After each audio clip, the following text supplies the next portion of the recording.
they're recommending a pause on the Johnson & Johnson vaccine. They have found 6 cases out of the 6.8 million people who have received the Johnson & Johnson vaccine had a rare occurrence, something called a cerebral venous sinus thrombosis. And so they're recommending a pause to give time to review those cases. From what we understand, the Advisory Committee for Immunization Practices will be meeting tomorrow. And so we will be waiting to get more information from them. In the meantime, we are also recommending a pause on the Johnson & Johnson vaccine across the entire state of Indiana. We have notified all of our vaccine providers that we are going to be pausing until further notice. So here at IMS, we are very happy to announce that we were able to change direction really quickly, and we're actually offering the Moderna vaccine. Text messages started going out about a half an hour ago to everybody who was due to receive the vaccine today here at the track, letting them know that we are transitioning to the Moderna vaccine. And we are asking everybody as they arrive, letting them know that we now have the Moderna vaccine here today, asking them if they want to go ahead and get vaccinated. And I'm happy to announce that so far about 95% of the people who have come up are going ahead and getting vaccinated. I think something very important to remember here is that we really need people to get vaccinated. Whichever vaccine that they have available to them, we are seeing an increase in our cases. We're watching closely for an increase in hospitalizations. We know that the variants are here in Indiana and across the entire country. So please go ahead and get vaccinated.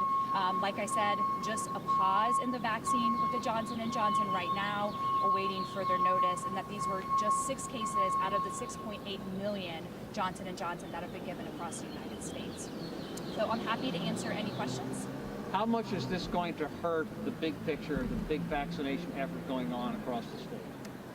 I think we're going to have to see exactly how long this pause lasts, whether they will come out with a recommendation that this is something that we have to monitor for, or whether it's actually going to be paused for a long time. So we'll know more here in the coming days, exactly what it means. Of course, we need more vaccine here in Indiana. So any time that we have to, where we're receiving less or don't have the ability to give as much as we would like, then of course that may hurt our vaccine efforts. How many days of the clinic can you run here at the Speedway using Moderna vaccine?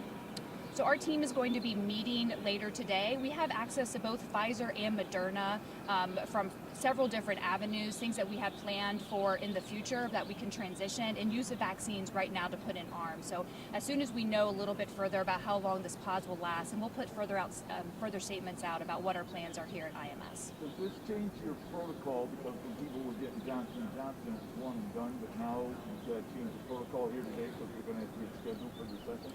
Exactly. So everyone who is getting the Moderna vaccine will have to get scheduled to get a second dose. We're still figuring out the details of exactly where that will be, but we'll be offering the second dose, which is 28 days from now, somewhere here in Indianapolis, and we are notifying everybody that's coming through to be on the lookout for further information for that. For other clinics that are using the Johnson & Johnson vaccine, what are folks supposed to do if they were supposed to go somewhere that's not here? So for the other clinics that we're planning for Johnson & Johnson for today or even for tomorrow, they're doing the same thing. They're making plans. So they have access to Pfizer or Moderna in order to be able to give those, or are they just going to put a pause and reschedule for a later date? So we're working closely with all of our vaccine providers across the state to help them work through those details. For Hoosiers that got the J&J vaccine over the weekend, past week, or past couple weeks, what's your message to them as they hear this news? So I think, again, I want to underscore that these were 6 cases out of 6.8 million people, and this is exactly how the process is supposed to work. This is why we report adverse events, and this is why, and even the pause is important to take the time to really look at the cases, to figure out do they feel like it's from the Johnson & Johnson, and recommendations for the future. So for people who have received the Johnson & Johnson vaccine recently, I think that they can be rest assured that this seems to be extremely rare, at least. However, if you do develop a headache, shortness of breath, chest pain, any of those things in the 3 weeks after you got your vaccine, then yes, you need to seek health care and talk to your healthcare provider. So we're assuming that none of the most severe J&J reactions have been reported in Indiana thus far? Not that I'm aware of. I'm a little confused, which most people who know me don't find that surprising. But what How is this going to affect the subsequent days at the Indianapolis Motor Speedway Clinic? You just don't know yet? It's too early to tell?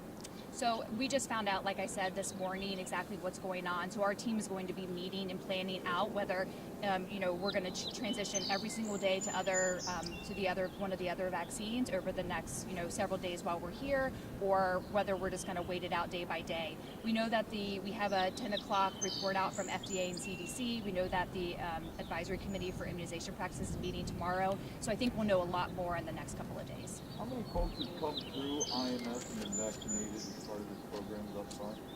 Well, that's a great question. I don't have that number off the top of my head. We're doing 6,000 a day, or almost 6,000 a day.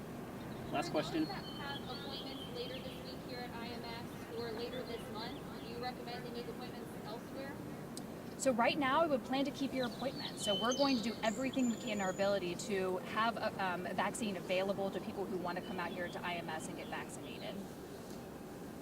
Dr. Weaver, any final comments for everybody? We really appreciate everyone being here today, and I just really want to assure people that this is part of the process. Having these pauses, taking these recommendations, and making plans to move forward. Getting vaccinated is so important. We still have a long way to go here in Indiana to get as many people vaccinated as we like. We have vaccine here. We're ready to vaccinate you. If you receive a message from us, then of course take action with it, and we're happy to be able to continue to provide the Moderna vaccine today.